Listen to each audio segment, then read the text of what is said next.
কি ভাবছেন বন্ধুরা, এত বড় কাঁকড়া কোথা থেকে এলো?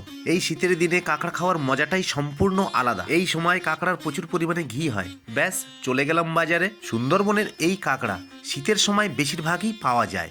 অনেক কাঁকড়া দেখার পরে চিন্তা ভাবনা না করেই নিয়ে নিলাম কিছু কাঁকড়া। দাম কিন্তু বেশি ছিল না, 300 টাকার মধ্যে দিয়ে 1 কেজি কাঁকড়া পাওয়া গেল। বাড়িতে নিয়ে আসার পরে কিন্তু কাঁকড়াগুলো দেখে খুবই আনন্দ লাগছিল।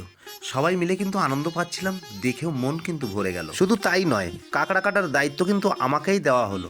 পুঁইশাক দিয়ে এই শীতের সময় কাঁকড়ার রেসিপিটা খুবই ভালো লাগে। যখন আমি কাঁকড়া কাটার চেষ্টা করছিলাম তখন একটু সমস্যা হচ্ছিল, যেহেতু কাঁকড়াগুলো বড়ই ছিল।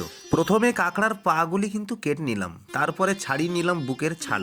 এরপরে 2 হাত দিয়ে চেপে সুন্দরভাবে 2 সাইড বরাবর ধরে চাপ দিয়ে কাঁকড়াটাকে ছাড়িয়ে নিলাম। এরপরে কাঁকড়ার শ্বাসযন্ত্রগুলোকে কিন্তু ভালোভাবে পরিষ্কার করে নিলাম। পরিষ্কার করে নেওয়ার পরে কাঁকড়ার যে ডাঁড়াটা আছে, অর্থাৎ যেটা পা আমরা বলে থাকি, এই ডাঁড়াটাকে কিন্তু সুন্দরভাবে পরিষ্কার করে নিতে হয়, কারণ ভিতরে থাকে প্রচুর পরিমাণে কাদা। কাঁকড়ার খোলার মধ্যে কিন্তু প্রচুর পরিমাণে ঘি থাকে, যেটা সুন্দরভাবে যত্ন সহকারে কিন্তু আমি ঘিটাকে বার করেও নিলাম। সমস্ত কাঁকড়া পরিষ্কার পরিচ্ছন্ন করে কিন্তু ধুয়ে এবং কেটে সাইজ করে নিলাম। ব্যাস আমার কাজ কমপ্লিট।